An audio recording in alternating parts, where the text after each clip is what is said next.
நாம சிரிச்சுக்கிட்டு இருக்கிறதுக்கு காரணம் நம்ம ரோகிணி திரும்ப வந்துகிட்டு இருக்கா. இது 100க்கு 100 உண்மை.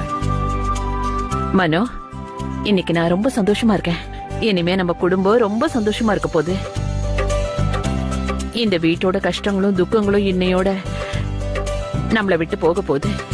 இப்ப நான் என்னன்னா அக்காவுடைய ஃபேவரட் ரோஹிணி ஹாஸ்பிடல்ல இருந்து வீட்டுக்கு வர போறா. மனோ, சாரிக்கா. பெரிய பாட்டி,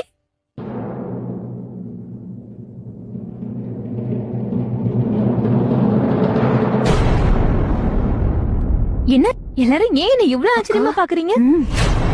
4 மாசம் கழிச்சு திரும்ப வந்திருக்கிற என்ன வரவேற்பீங்கன்னு பார்த்தா ஏன் இப்படி இருக்கீங்க?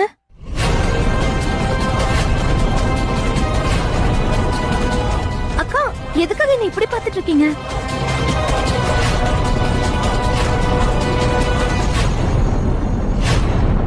என்னக்கா, உங்க ரோகிணி அடையாளம் கண்டுபிடிக்க முடியாத அளவுக்கு